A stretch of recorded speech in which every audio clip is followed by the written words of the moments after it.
No final de 2010 começou uma revolta popular que atravessou fronteiras e derrubou governos em diversos países no norte da África e no Oriente Médio. Uma onda que começou na Tunísia, mas que avançou sobre o Egito, a Líbia, o Iêmen, Síria, Marrocos, Jordânia, Argélia e até mesmo a Arábia Saudita. Uma onda que mudou o mundo e cujo nome ficou conhecido como a Primavera Árabe.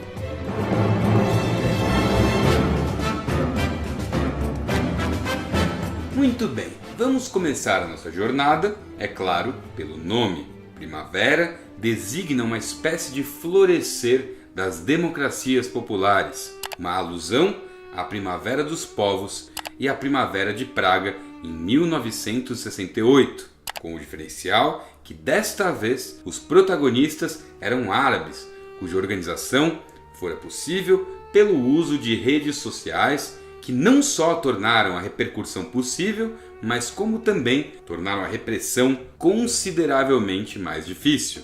Mas a pergunta que fica é: como começou tudo isso? Bom, o episódio que marca o início dessa onda revolucionária conhecida como Primavera Árabe aconteceu na Tunísia no dia 17 de dezembro de 2010, quando um vendedor ambulante de 26 anos de idade, chamado Mohamed Bouazizi, incendiou o próprio corpo em frente a um prédio do governo. Seu protesto, antes de tudo, foi um grito de socorro material. Afinal de contas, Mohamed era um vendedor. Suas mercadorias haviam sido apreendidas e ele já estava sofrendo com agressões e humilhações vindo por parte das autoridades. E isso num país que vivia uma grande recessão e tinha 30% da população desempregada. Seu grito de desespero gerou comoção e a sua morte virou revolta. Assim como Mohamed, muitas pessoas sofriam não só com a recessão, mas também com as arbitrariedades do governo e violência das autoridades comandadas pelo ditador Ben Ali. Este que estava no poder há nada menos que 23 anos. Pressionado, em janeiro de 2011, renunciou ao seu cargo, deixando o primeiro-ministro Ghannouchi responsável pela formulação de um novo governo. Mas ele, diante da insatisfação popular, também renunciou ao cargo. De tal forma que em outubro de 2011 ocorreram as primeiras eleições livres no país com grande aderência da população.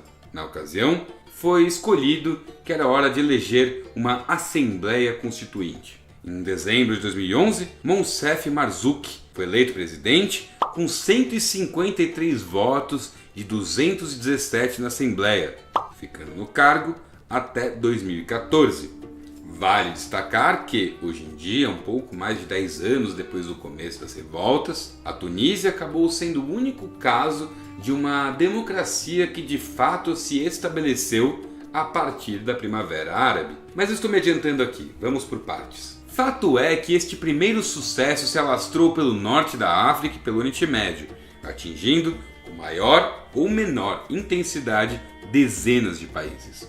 Outros governos e regimes que já se prolongavam por décadas foram profundamente erodidos. No Egito, caiu e foi preso Hosni Mubarak, que estava no poder há 30 anos. Eleições até ocorreram, entretanto, o país não se estabilizou. Nas eleições presidenciais de 2014, Al-Sisi foi eleito com 96,9% dos votos. E em 2018, quando ocorreram novas eleições presidenciais, venceu novamente com 97% dos votos. Logo depois, em 2019, o parlamento então aprova uma emenda constitucional que permite que Al-Sisi fique no cargo até 2030. Ou seja, o país basicamente passou por um retorno formal ao autoritarismo. No Iêmen, caiu Ali Abdullah Saleh, que governava há 34 anos, não após execuções de revoltosos e uma eventual tentativa de assassinato do déspota. No fim das contas, Saleh assinou um acordo de transferência gradual de poder para o vice-presidente Abdi Rabu Mansur Hadi, em troca de imunidade. Em fevereiro de 2012, Saleh renunciou ao poder e Hadi assumiu a presidência, continuando lá até os dias de hoje. E o pior é que todo mundo imaginava que o governo de Hadi eventualmente traria estabilidade ao país. Entretanto, não foi o caso. E os motivos são vários, mas em especial pelos ataques e ameaças da Al-Qaeda e dos Houthis. No fim de 2014, os rebeldes tomaram Sanaa, a capital, forçando Hadi a se exilar em Aden, lá no sul do Iêmen. Depois disso, o que estava ruim ficou ainda pior. A crise no Iêmen se tornou grave, sendo considerada pelas Nações Unidas como um verdadeiro desastre humanitário. Já na Líbia, caiu Muammar Gaddafi, no poder há 42 anos, e gozava do apoio de grande parte do exército. Entretanto, em março de 2011, a ONU aprovou uma resolução que permitia intervenção estrangeira no país. A OTAN, então, organizou uma coalizão liderada pelos Estados Unidos, junto com ingleses e franceses, para intervir diretamente no país. Agora, se isso deu certo, são outros 500. Até agosto daquele ano, morreram ao menos 50 mil pessoas na guerra civil. Gaddafi foi condenado pelo Tribunal Internacional por crimes contra a humanidade. Entretanto, ele resistiu até eventualmente ser morto. Depois disso, a Líbia enveredou para um governo pró-Ocidente, que funciona muito bem para os franceses, ingleses e americanos, mas que é difícil dizer se funciona para os líbios. O que nos leva a mais um país-chave para entendermos as implicações dessa grande primavera: a Síria, uma região que fora profundamente abalada, mas que teve um resultado um pouco diferente. O presidente e ditador era Bashar al-Assad. Bashar al-Assad estava no poder há 17 anos, e ao contrário de Ben Ali, Mubarak, Saleh ou Gaddafi, Assad balançou, mas não caiu, muito devido ao apoio que o seu governo tem da Rússia. Desde o início do conflito, em 2011, que se deu no calor da Primavera Árabe, quase 500 mil de pessoas perderam suas vidas, muitas das quais foram vítimas da ação de grupos terroristas, infiltrados e organizações apoiadas por certas potências. Fato é que a Síria entrou numa crise humanitária desastrosa e, mesmo assim, não sofreu nenhuma mudança estrutural. Até porque, em linhas gerais, o jogo geopolítico que determinou o desenrolar da Primavera Árabe respondeu a seu próprio conjunto de agendas. Agendas essas que contaram com diversos recursos bastante escusos, como, por exemplo, milícias armadas, grupos fundamentalistas e, é claro, mercenários contratados. Ou seja, agora, depois de um pouco mais de uma década, todo o otimismo inicial foi para o saco.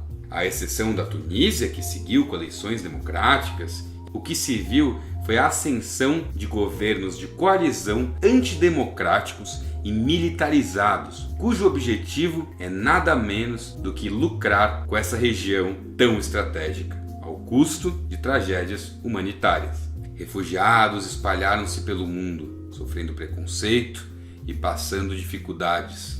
Seres humanos que foram, por simples azar, pegos em um contexto histórico e geopolítico tão complexo quanto imprevisível, e que, no fundo, foram grandes vítimas de oportunismo e crueldade pragmática de países extremamente poderosos que ditam as regras do jogo. Bom, é isso aí, galera. Eu espero que vocês tenham gostado desse conteúdo. Se você gostou, deixa um like, compartilha, manda para as pessoas. Se ficou alguma dúvida, comenta aqui embaixo. E se você gosta do canal, se você gosta do conteúdo que eu faço aqui, considere se inscrever e ativar o sininho para receber todas as notificações. E acima de tudo, muito obrigado por nos assistir. Um gigantesco abraço e tchau, tchau.